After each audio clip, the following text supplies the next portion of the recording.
Bueno, bienvenidas, bienvenidos. Esta es la última de las charlas organizadas por Wayra, Open Future y todo esto que habéis estado haciendo estas semanas. Y bueno, queríamos participar desde el área de innovación interna con una pequeña aportación que creemos que puede ser interesante. Entonces, ahora voy a cambiar al inglés para presentaros a Nicolas y para contaros un poquito de qué vamos a hablar hoy y ya pues os dejo con él. So, Nicolas, show yourself.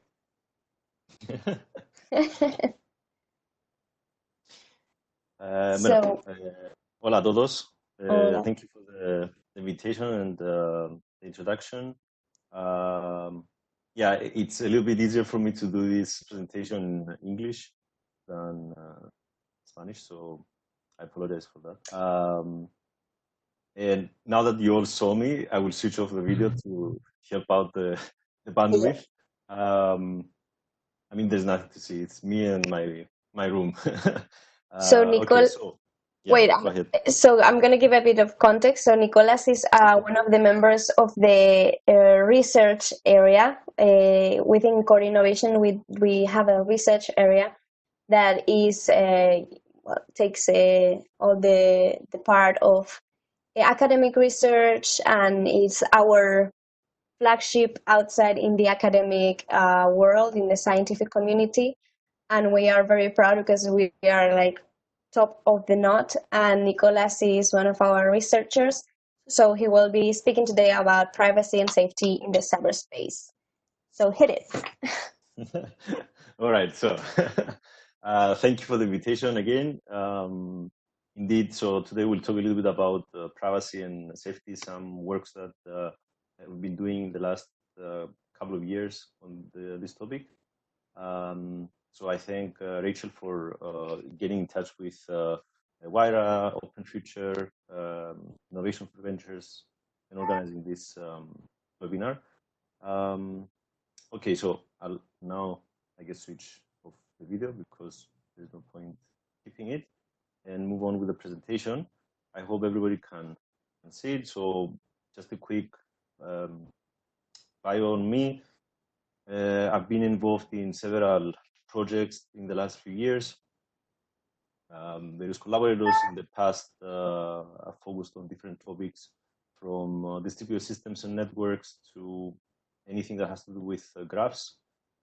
In the last few years, I've been focusing more on privacy and safety. So I've been in Telefónica for the last 5 years already. Now, today, I wanted to focus a little bit on these two pillars of research. One is on cyber privacy, and the other one is on cyber safety. And what I wanted to highlight is that for cyber privacy, the idea is to study online user privacy to come up with better tools and improve what we call transparency on the web. We do that through studying various protocols and understanding how they may be violating the privacy of users, how they may be leaking information to unauthorized parties. And this actually becomes even more important after the GDPR was enforced 2 years ago. Then cyber safety, this is a whole other area that has to do with studying and modeling the content that people share on social media, and understanding when these kind of content may violate either regulation or at least the norms and expectations of the online platform. So it could be abusive, it could be inappropriate, and so on. And this we do it through studying the data, applying state-of-the-art machine learning and deep learning methods. Somebody who is actually paying attention to the slides may have noticed that there is the same one here. And this is on purpose, of course, because I wouldn't want to separate the two and put a rank on any of them. They're equally important, and I think people should be paying attention to both aspects of these problems. Now, move on. So cyber privacy. I focus primarily on what we call advertising, online advertising, which is a big industry. It has a lot of money involved, hundreds of billions of dollars in the last few years, expected to be $500 billion by 2023. A lot is happening on mobile. Now it's actually even more than half. Hundreds of thousands of companies involved, and many different types of players. So we have the publishers, we have advertisers, we have demand side platform, we have ad exchanges, etc. All these come with something else that is big as well, that I call non-transparency and leaks of personally identifiable information, the PII. And basically efforts that try to either violate the user's anonymity or try to understand more about the user so that they model them for their own purposes. And for this, actually, this last bullet, we've been doing a lot of work the last couple of years to try to understand this ecosystem and expose such problems. So let's cover just some basics so that we are on the same page. Types of ads that we receive when we browse the web. We have the contextual ads. When you go to a web page about swimming pools, you are likely to get ads about a jacuzzi. That's a contextual ad. Now, if you go to a website where you start getting ads that target a specific audience, meaning you are in Barcelona and you get some ads about the restaurant in Barcelona. You may not get an ad about the restaurant in New York because it's not, you are not in the audience. Similarly for your age group, your gender, etc. Then we have behavioral ads. These are ads that are a little bit more complicated. Why? Because they stem from targeting or retargeting of users based on some interests they may have demonstrated through their browsing, maybe where they have been already. Maybe they visited some e-shop and they haven't finished the purchase. So these type of ads rely a lot on tracking, as we call it. And well, they do that so that they have a more effective, as I would call it, user modeling and delivery of ads. There's nothing wrong with that. The problem is when this becomes too much as a means to an end. A little bit more on this OBA, the online behavioral advertising. What happens is that the very general steps, we have the users visiting some websites. These websites are full of trackers. They track the user around the web. This tracking allows the companies to model the user's behavior. For example, the user likes swimming pools, expensive watches, and sports cars, right? So they put users into what we call audiences or buckets. And these are the audience segments. When it comes to these segments, some of them are okay, I guess, to be categorized. And if you find out that the ad ecosystem has learned that you like sports or music or shopping, maybe you're okay with it. Some other categories may not be so acceptable, or it can actually be illegal to be categorized. So political orientation, sexual orientation, ethnicity, all this list I have there can be illegal to track and target under GDPR. Unfortunately, we have some evidence that this is happening. Of course, after all this tracking and categorizing, the idea is to serve you ads that seal the deal. And I highlight here the question about multiple devices. So the users so far have been have assumed that it's okay when you browse the web with one device and then you switch your device and you grab I don't know, you grab your laptop and you do some browsing, and then you switch to your mobile phone. You think that you're safe and you can do your browsing in a different way, and that's fine. However, we did some study and showed that this is not the case. Πολλά ενδιαφέρον τούτα που λαλείς. Όχι πως δεν τα ξέρουμε. So, I agree. Yeah. So when it comes to the ecosystem that we're talking about now, and I put ego in the parentheses because usually an ecosystem has a win-win for all situation, but in this ecosystem, it is not the case, I would say. Now, we pose these kind of questions such as how do you detect targeted advertisement? How do you measure a bias on tracking, depending on the website you go? How do you track, how do you detect that there is tracking across devices? How do you measure how much the advertisers paid to show ads to you? How do you measure synchronization of data that companies are doing on your back? These are various questions that we posed in the last couple of years, various methodologies and measurement studies to quantify and provide answers to these questions.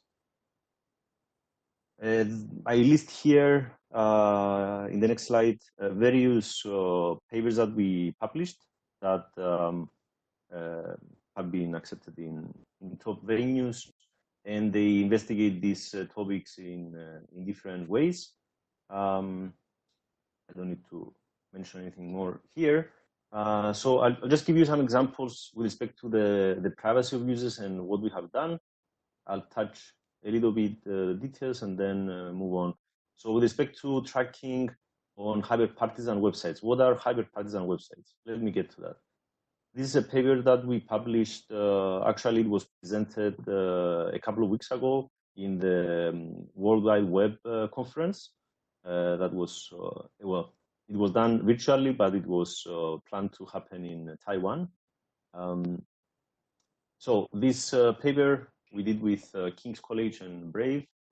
The idea is that if you were to categorize the news media websites, you will have a wide range of partisan bias. You have the extreme right, have the kind of central, and the extreme left. Now, what we did is we came and studied the extreme left and extreme right websites, news websites, and we investigated the tracking that these websites do, and if it is the same when you visit these websites, and if there is any difference, right? And well, usually I ask people in the audience, but now it's not going to be easy. If you were to answer if the tracking is similar between these extreme left and extreme right websites, you would hope that it's the same tracking, but actually it is not the same. And then if I were to ask you the big players like, I don't know, Google or Facebook or these big players, if they are participating in the same way in the tracking, somebody could say it's the same, but we have evidence that show that it is not the same. Then when it comes to the popularity of the website, so a really popular news outlet, if it is performing tracking the same way as a lower popular website, the answer is yes, the popularity does matter. And then your demographic as a user also matters on the way that you are being tracked. Now, how did we do that? This is maybe a little bit complicated picture that will a little bit as I said. This is what we call persona-based methodology, and you will see on the left side, you will see what we call personas. These are synthetic users that think as scripts, as programs that have visited various websites, and they have been trained to exhibit a behavior.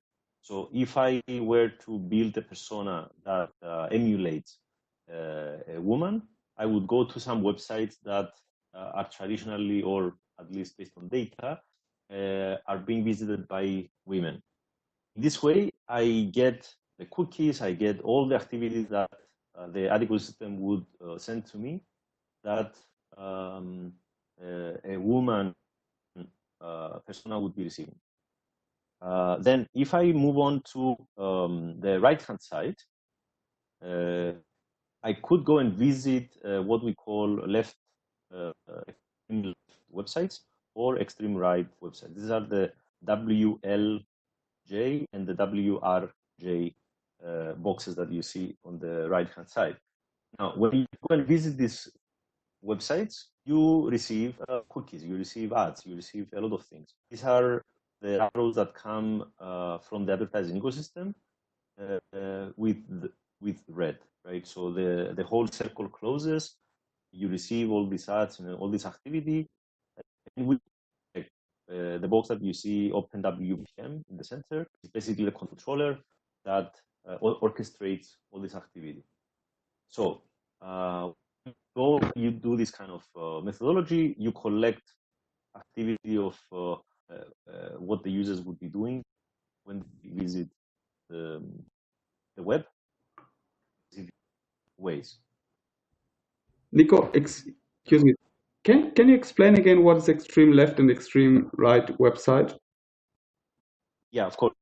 So I glanced a little bit over it. So we received from BuzzFeed, this is a famous US website, they have performed annotation of websites, news websites, with respect to partisanship, meaning some websites can be called as showing content that is very extreme right.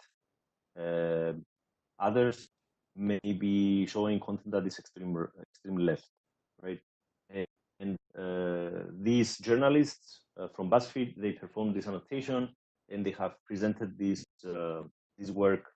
It was back in 2016, where they created this list of 670 or more or so websites in the US, so that people understand which websites are delivering extreme left and extreme right content.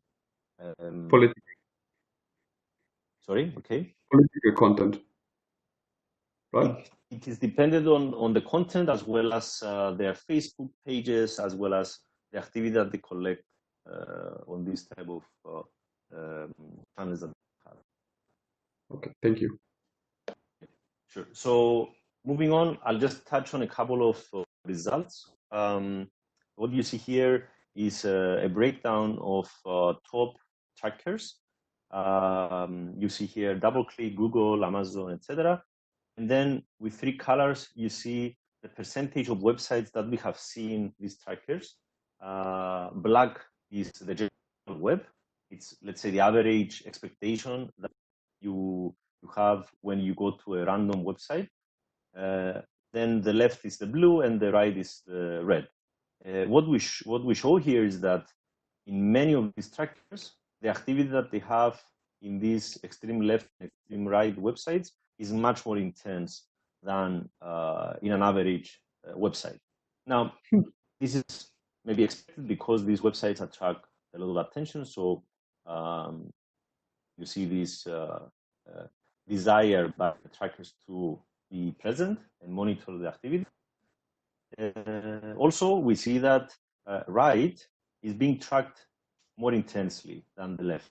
So even, for example, DoubleClick and Google, which are, of course, subsidiaries of Google and Alphabet, we see that they have much more intensive tracking in these kind of websites, especially for the right. Similarly, Facebook, Quantserve, and the likes. Moving on, another, let's say, result. This we talked about the popularity earlier. So this is the number of cookies that you receive on the y-axis. versus a bucket of ranking from Alexa. Alexa is a place where you can see, let's say, the popularity of a website. What we show here is that the right-wing news websites are delivering much more cookies, many more cookies than the left. You see the boxes here, the box plots, that they have a much higher median, and also the distribution in general is much shifted. Also, we see that the more popular websites, which are on the left-hand side of the picture, also have an elevated number of cookies. So the popular in general track more than the non-popular, and the right track even more than the left. So, well, I have a couple of more examples here with the work. I will go a little bit quicker on this one because of time. We did the study where we studied the cross-device tracking, as we call it, published in Usenix RAID. Just to give you the fundamental idea so that you guys be aware and demand more for your privacy. Users are being tracked across devices at this point. The companies are not building the traditional device-centric graphs. They build what we call now user-centric graphs, meaning they put you in the center of a graph and they connect you to different devices that they have inferred that you are handling, that you own. And this is something that they are really, really keen on building as a graph. And this is what we call cross-device tracking and targeting. As soon as they understand, so let's say that we have Rachel, who is browsing here with her laptop. The ad ecosystem may deliver some ads to her because they understood that she likes something. Then let's say that we have Pablo, who is browsing the web with the mobile phone. He's showing a totally different behavior, and he gets some ads about a watch, and then he switches to his laptop and he starts browsing something else, the news, for example, and then he starts getting ads about watch.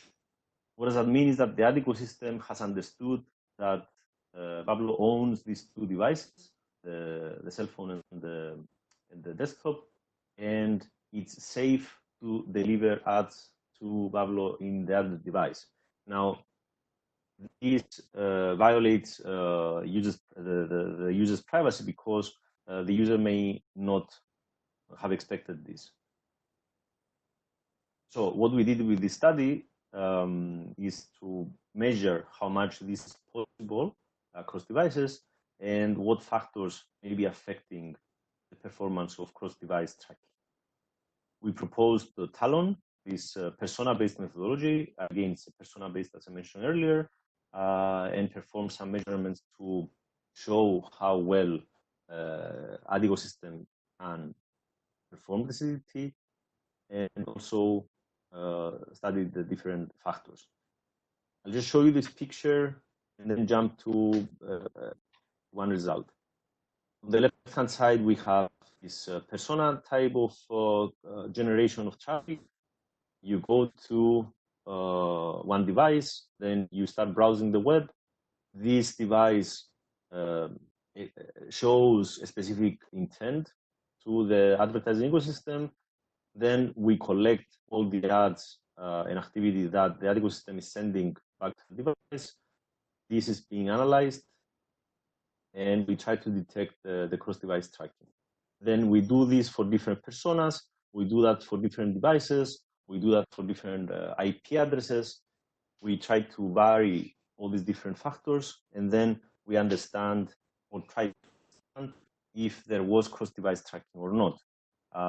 This is done with state-of-the-art methods so that we try to emulate what the ad ecosystem is doing.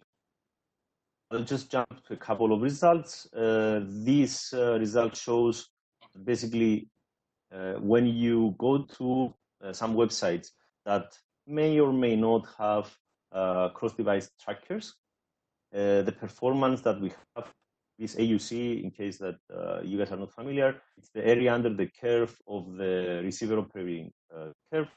Basically, it demonstrates how well machine learning model performs. The closer you are to 1, the better. These numbers show that you can do a very, very good tracking of users when they visit websites through different devices. And the more you do this kind of activity, the better the model. That's where this long time browsing means. Now, if these websites are also full of CDT trackers, then the performance is even better. Will ask me, what if I do incognito browsing that a lot of people try to do so that they evade the tracking and the cross-device tracking? Well, we found that basically, yes, the performance is reduced for the trackers, but it's still not 0 or let's say random. What does that mean is that, yes, you do reduce the signal that you provide to the trackers, but the performance is still there, so they can do it. Another work that we did had to do with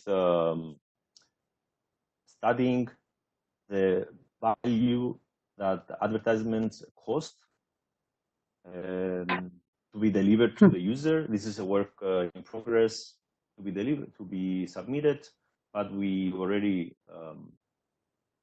have already this methodology that was published a couple of years ago. The idea here is that you collect all the ads that the user receives when they browse the web, you analyze these ads, and then you check for specific patterns that come to the browser. You extract these patterns, you deliver portions of these patterns back to the server, and you analyze them so that you build what we call a machine learning model that allows the plugin, the user side to understand how much this value is for the user. I know I'm glancing a lot of details here, but we can touch them if we have some time a little bit later. Now, I encourage you guys to go and check out this plugin that we built. This plugin basically has this interface that you can see on the right-hand side. Basically, when you install it, you can find it on Chrome Store or from that website. Basically, it allows you to see a cumulative value for the ads that you have been delivered, how much basically the advertisers paid to send these ads to you. If you want to help us, you can also provide age and gender and click the button that says allow data gathering. It sends very, very few pieces of information in a totally anonymous fashion, so we don't know who you are. We just care about 3 or 4 different data points so that we can perform further analysis. So to close this slide, when it comes to the problem of cyber privacy, in my opinion, is that users and data are being considered the product from web companies. And there are privacy violations that until now people don't care about. They care when it becomes a problem. Online platforms, they should try to respect more users' privacy and their rights, especially under law at this point with GDPR. They should include the users in a fair discussion on how they can move forward. And if anything, seek for alternative business models than just offering free stuff. The users should be educated. I encourage you to try and read a little bit. We have a lot of information on the web about the privacy and data rights. Try to demand these rights from your platforms, because the platforms will just not care until you do. And the government, I think we still need to have regulations in collaboration with these companies. They should offer incentives for these alternative business models, and finally continue the funding of R&D. So cybersafety, this is another pillar, has to do, at least from the point of view that I have investigated it, has to do with detecting and handling abusive, aggressive or disturbing content on social media. I will touch a couple of examples in a quicker way than the previous one, on cyberbullying, aggression on Twitter, and disturbing videos on YouTube. So whoever is a parent out there, I think they would find this very, very important. We did a lot of work on this topic. I will skip this. Regarding cyberbullying, cyber aggression, this is a big problem. We have found studies that report high numbers on the teenagers and how many they experience cyberbullying, how many are actually doing cyberbullying. When it comes to adults, we have also seen big numbers with respect to people that either see or experience harassment. So it's a problem that is has been out there, and we need to still pay attention. Just a summary: 1 in 5 teens have experienced cyberbullying, and 1 in 7 has cyberbullied others. And I just have some examples here, but the point is that when you are on Twitter, for example, you have a probability to receive this kind of activity, this kind of behavior. What did we do? Just as a summary, we did a lot of work. As you saw, we published several papers on this topic. We found that bullies and aggressors on Twitter, they may attack others in short bursts. They are not accounts that show up and then they disappear. They are accounts that have been there for a while. They are one of the longest running accounts. So that's why they can be easily confused with regular users when you try to detect them automatically. The bullies are less popular when it comes to how many communities they participate or how many friends they have, etc. The aggressors are more like one-time attacks, and these are even more difficult to detect. However, we have built and demonstrated different classifiers. These are, let's say, algorithms that built on machine learning paradigms to detect such behavior, and we have demonstrated really high precision and recall. If you are working on this problem, I encourage you to go to our web pages to find these data sets. So the links that I have here are actually, well, it's going to refresh in a little bit. We have published several papers as well as data sets that they are really useful, where a lot of teams have used them so far. So if you are working on this problem, contact me and we can give you some data on that. With respect to disturbing videos on YouTube, so this is the other example I was going to cover. We found that this is actually a problem that has not been addressed in a while. I have here some examples. Pardon my this kind of pictures, but surprisingly, these kind of pictures are screenshots from videos that we have found on YouTube that target kids. And why? Because the topics that they present, the keywords that they have, etc., are topics that target kids, like Elsa or Spider-Man or anything that has to do with cartoon heroes, etc. So these are, I would say, quite disturbing type of content and even violent at sometimes. We have seen videos that give instructions on how to kill yourself and so on. These are quite disturbing, and as a parent, you should be aware that these are out there. You should not just click on a YouTube video and let your kid start watching it. These are also some examples I have from Peppa the Pig. These are, again, screenshots of videos that we have seen. You definitely don't want to have your kid watching Peppa doing these kind of things, because, of course, the kids will take examples of this.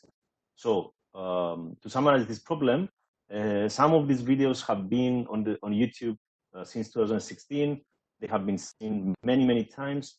There is YouTube for Kids that YouTube or basically Google has the last couple of years. They are trying. However, I think we can do much better. What we did, and this is a contribution we will present in ICWSM in next month. Actually, you can see the paper on archive. We studied this type of content.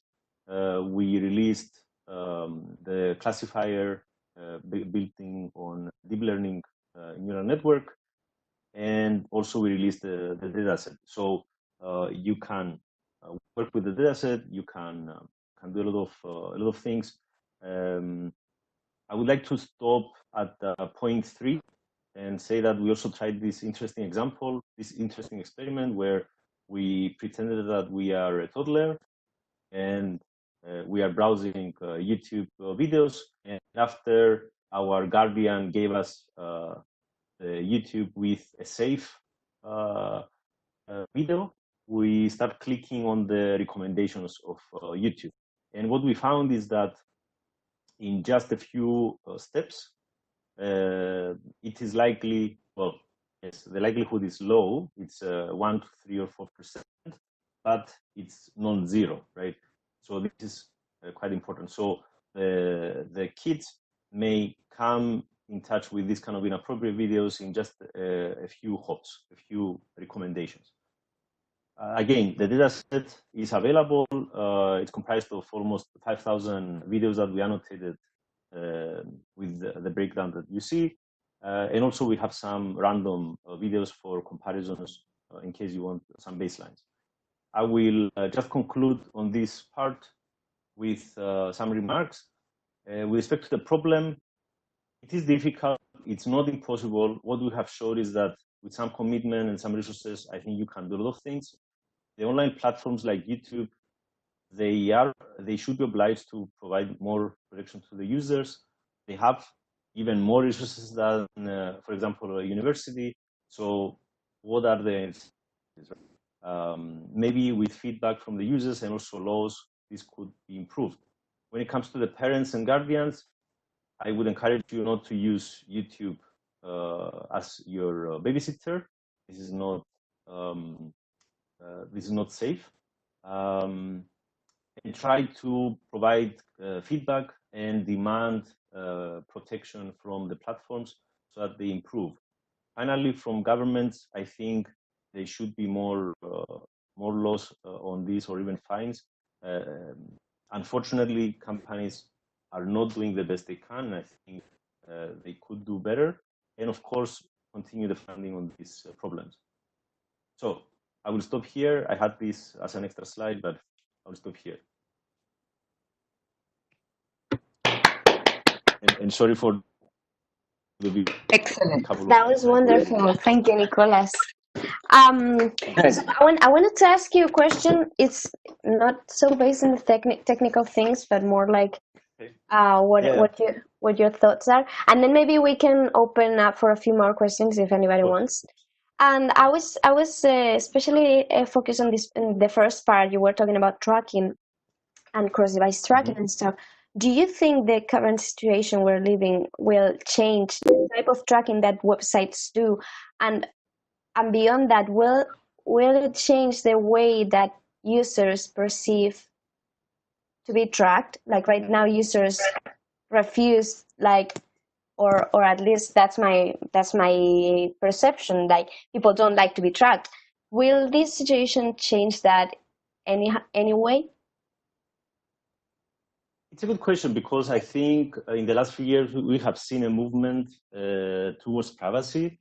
GDPR helped a lot to raise awareness and force companies to start thinking about privacy of the users. At the same time, we have also seen interesting examples of shifting of the business model. So we have seen private browsers. You may have heard of Brave.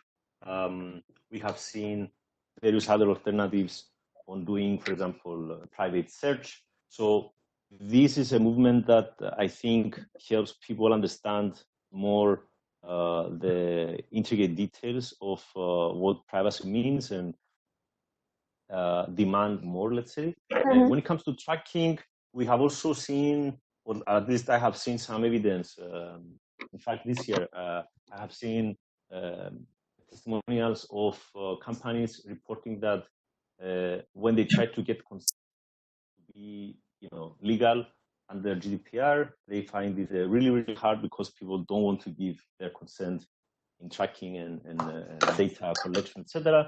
So they shift to a different way of doing business. So they try to perform the modeling without the tracking. And this is really, really important because it means that the companies were just following, the least resistance path.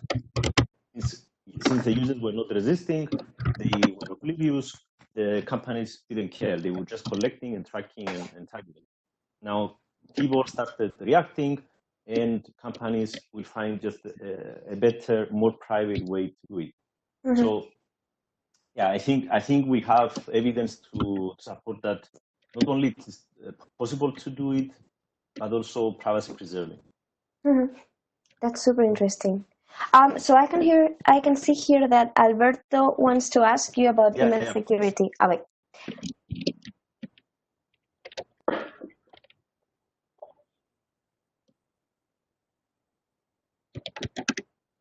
Alberto? I'd like to ask Nicolas about email security nowadays. Yeah, Yeah, I saw it on the chat. Great. When you say email security, maybe provide some more clarification. Because to be honest, it's not something that we investigated so far. What I have read is that even emails have been found to have what we call pixel trackers. Basically, these are, let's say, instruments that companies may use to track people. Okay, sorry. Anyway, so I'll just try to elaborate on this a little bit, but to be honest, if the company that you are using your email with is not to be trusted, then you are in their mercy, right? You are at their mercy if they will read your emails and do anything such as sell your data or interests or preferences, anything like that, to third parties. So if you have this kind of worries, I think you probably have to start running your own email server. Now, if there are some alternatives actually out there that are privacy preserving email servers.